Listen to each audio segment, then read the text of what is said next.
Вітаю всіх ще раз Самбрин. Это наш другий сьогодні стрім нашої ТВ-бай. Перша трансляція була суда над Олександром Бараковим старейшим, якого обвинувачили у хуліганстві.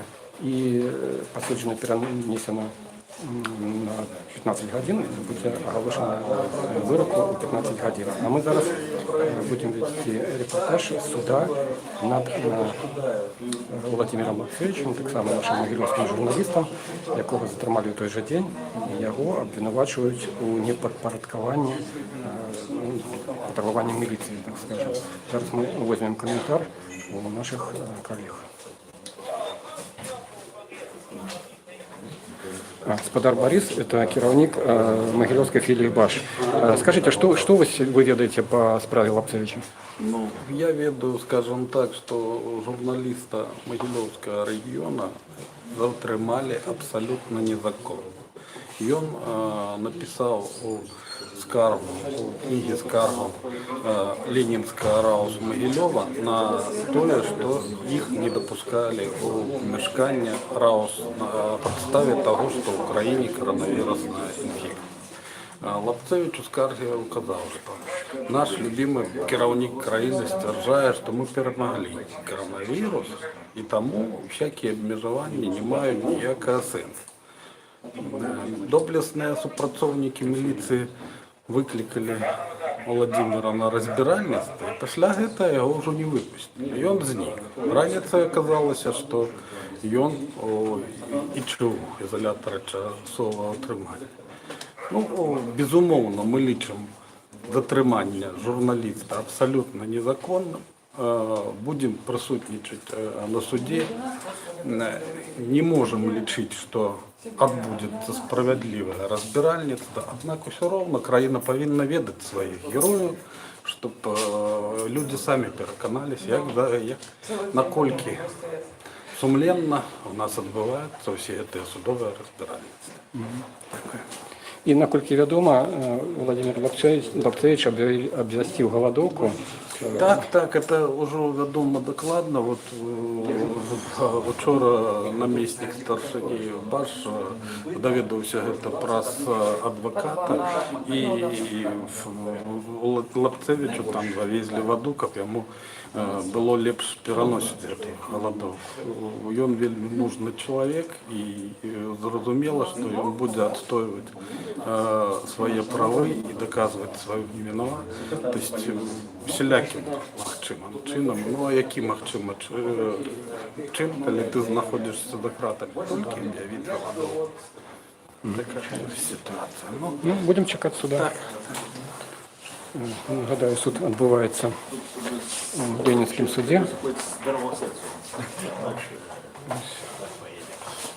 Ленінський суд, так? Да. Так, і веде посідження суддя Полякова Вікторія Ніколаївна. Обвинувачують Володимира Лапцевича по артикулі 23.4.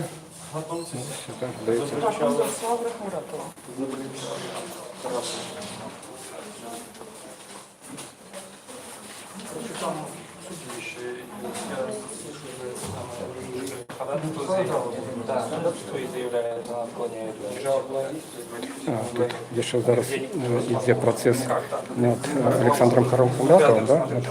Ну, Олександр Хамбратов, наскільки я здолів довідатися від Володимира Турпанова, він більш плотно надзирає за цим процесом, тому що на розрив всіх працює. Хамбратова судять по скайпу. Чомусь його не доставили у будинок суда Ленінського району. Що там відбувається і чому це відбувається, ми вже спробуємо висвітлити після того, як розглядять справи наших колег-журналістів. Зараз. Сюда, вот. Расскажешь, что там творится по секунду будет фестиваль. Вот, обождите. Борис Леонидович, дайте коментар. Добре. Зараз всі візьми заняти. Олександра Хамбратова затримали як назиральника І так само там здається артикул за непідпорядкування міліції, потребування міліції. І зараз суд тут відбувається, але на таким про скайп і самого Хамратова у суд не привезли. Ну, мы можем подойти ближе. Совместное проживание, мы с ответчиком поняли, что мы абсолютно Ну что, не знаешь, какой? Не видно сейчас? А? Машины не видно сейчас? Не, не бачу. Я с адвокатом розмовляв, я на попередила буде онлайн посвідчення, щоб ми об'єднали, чекати не чекати. Володар, это Володар Цурпанов, громадский такий активист. Можете по суду Александра Хамратова nešto сказать? За что его судить? Или вы не ведаете? Ну, я веду те, що ведуть усі. Тому, що йому тут додати? Єдине, що, натурально, він став ахвярою цієї хвалі, зачистки усіх активних. Я такі, аналізуючи, а що відбувається з знайомими і сябрами, розмішаю так, а мені рихтуватися чи ні? Так что не выключаю, что, может быть, нас, некоторых после суда, когда закончится конвейер, нас отвязывают на ЛВС, как на наступную партию. Ну да. Подрихтовались уже? Ну, так, Всегда готов? Минимально. Ну да. Ну, як все у нас такие люди. В принципе, все законы послухмяные, причем больше того, вони ще добиваються, как виконували закони, але ось усі бояться, що їх просто за гэту свою таку правооборончу просто запакують, ну, як, до речі, і журналістів, яких пакують просто за те, що вони освітляють які події. Ось суд обвішений на 14:30, уже, здається, час підійшов, але поки ще немає. Зараз ми ще спробуємо коментар, може поспіємо взяти у Александра Агеева, у Олега Агеева, это наместник старшини громадского объединения БАШ. Скажите, відомо що-нибудь нове, які новини про Лапцевича? Ну, ми чекаємо, зараз давайте послухаємо. Ну, ось адвокат Лапцевича.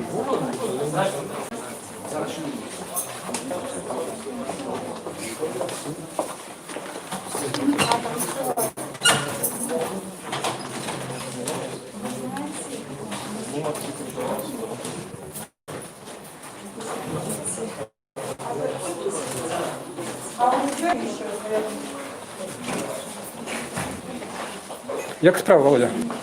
Ну, я обвісив голодовку перед додому.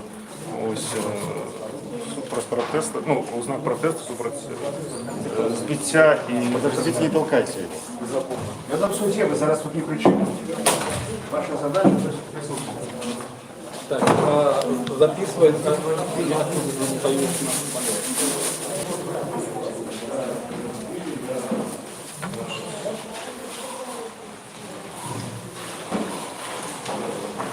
И не дают проходить мне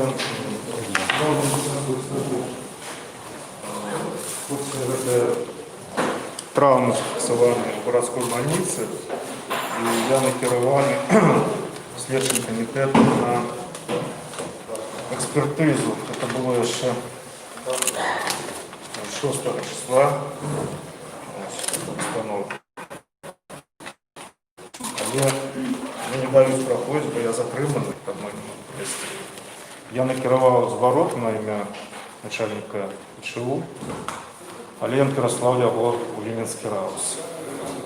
У вас на руках синяки, это синяки от чого? Це від кайданок. Так, а як так отрималось, що від кайданок синяки? Ну, синяки від кайданок і ось тут. Ну, це ж треба було Ось це. не прикласти намагання, щоб Ну, таке. так. Так що, значить, що зараз мені знову забрали всі мої речі без описі. Ось, і не дають мені ними користатися. Лише на те, що з ІЧУ мені їх видали під розпис, що я їх отримав. Зараз, по сутності, незаконно отримують мої речі у автомобілі міліцейському. А біля за Сфотографуйте, будь ласка, этого чоловіка, який забрав мені речі. У зеленій майці. А, ну, в общем, тут доведаємося прозвище. А того не ведаєш? З фотографії. Керував, говорить, зелений. Ну, коли-небудь я вийшов. А за що били Володя? Справа в тому, що мені не повідомляли, в якому статусі я знаходжуся, бо мені підманом завели у ІЧУ, я написав скаргу спочатку, потім раз некоторий час мене запросили нібито на опитання по цій скарзі. Я пішов, звичайно, все. Опитання ніякого не було, не глядячи на те, що я його чекав. Коли я став запитуватися, чому я тут сиджу і який я статус,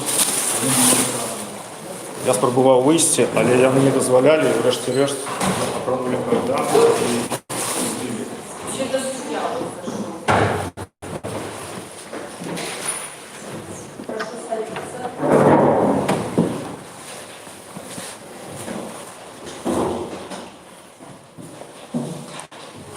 Значит, попрошу выключить видеокамеру, мобильные телефоны, положить в карманы свои.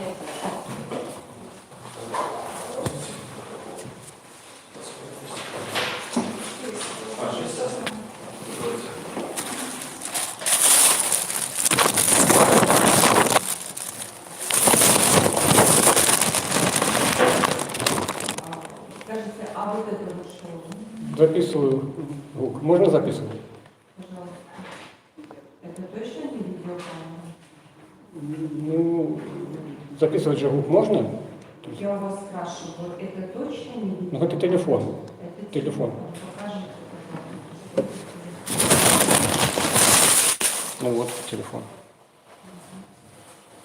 И он в сумке у меня находится.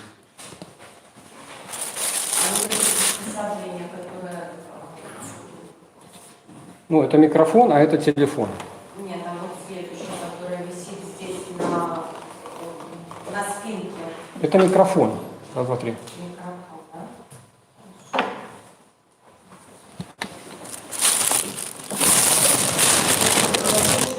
Я попрошу, чтобы была